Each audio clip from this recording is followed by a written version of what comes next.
Hey everyone, welcome back. हम सीधे solo levelling में वहीं से शुरू कर रहे हैं जहां चैप्टर 4 खत्म हुआ था।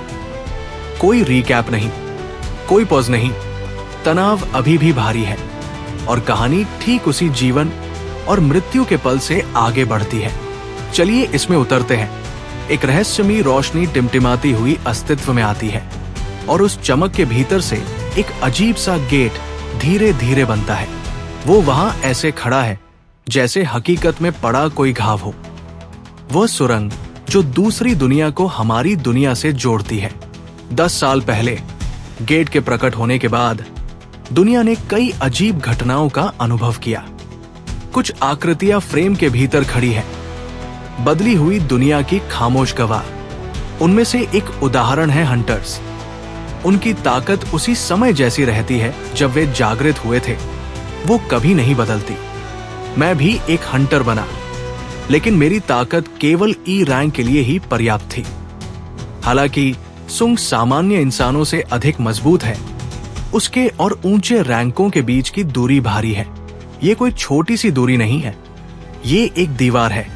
हालांकि मैं अधिकांश इंसानों से मजबूत हूं, दूसरे रैंकों और मेरे बीच का अंतर बहुत विशाल था।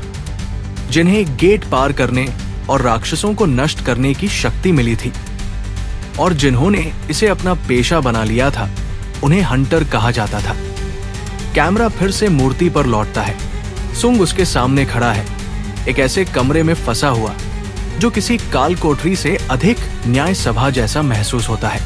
कभी कभी गेट के पार एक अशुभ, निराशाजनक, पागल राक्षस अचानक कहीं से प्रकट हो सकता है।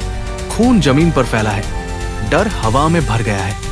क्या तुम ठीक रहोगे? खून बहना बंद नहीं हो रहा। अब हम कुछ नहीं कर सकते, है ना? मैं केवल 3 हीलर्स लाया था क्योंकि मुझे लगा था कि ये जल्दी खत्म हो जाएगा। इतनी बेरमी से हमला किया गया कि उसका शव भी नहीं बचा।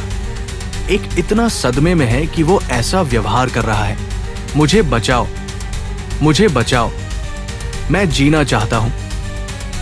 यहां तक कि एक भी रैंक हीलर, जैसे जूही शायद, ने इससे पहले ऐसा कुछ कभी अनुभव नहीं किया होगा।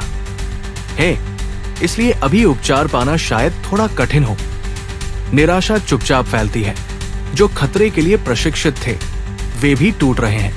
मुझे लगता है कि उसके जैसे के सामने बस स्थिर रहना ही बेहतर होगा। जब स्थिति थोड़ी साफ हो जाए, तब भागने की कोशिश करते हैं। हालांकि ये आसान नहीं होगा।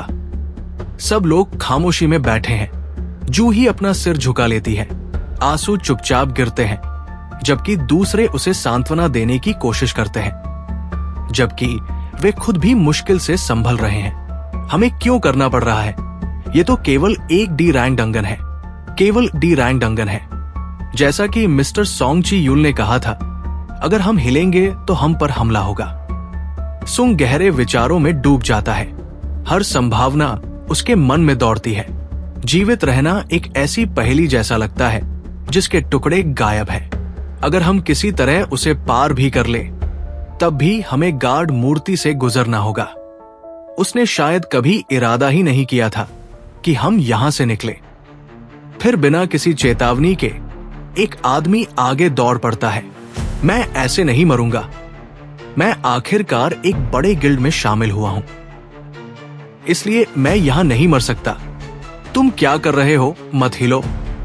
हां, मैं कर सकता हूं। अगर कुछ है तो मुझे अपनी रफ्तार पर भरोसा है। मैं एक ही पल में दरवाजे से गुजर जाऊंगा। वो अपनी पूरी ताकत से दौड़ता है। पत्थर बिखरते हैं। उसके कदमों की आवाज कक्ष में गूंजती है। खून आगे का रास्ता रंग देता है। फिर देवता मूर्ति की आंखें चमक उठती है।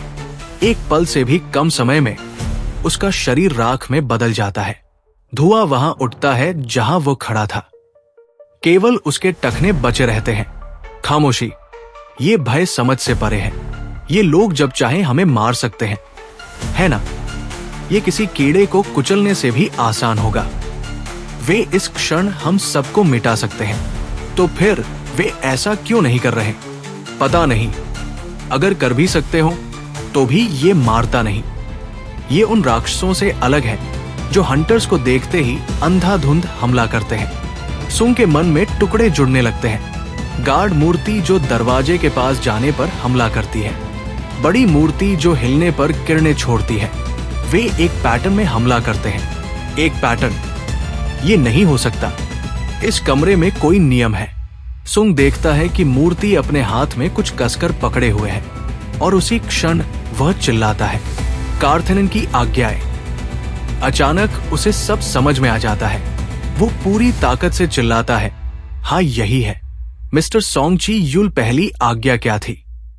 नेता दोहराता है, आज्ञा पहली होगी, प्रभु की आराधना करो। सुंग धीरे धीरे झुक जाता है।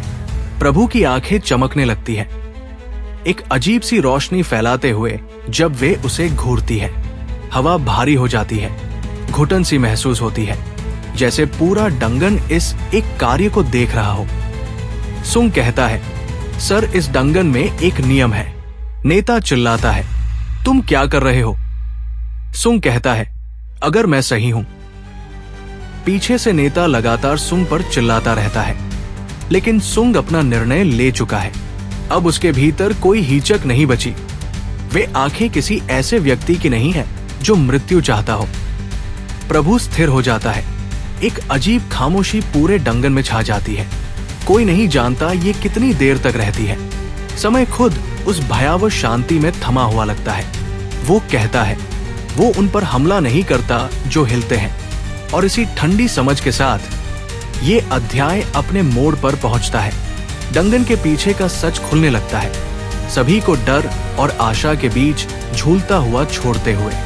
अगर आपने इस पल का तनाव महसूस किया तो वीडियो को समर्थन देना सुनिश्चित करें।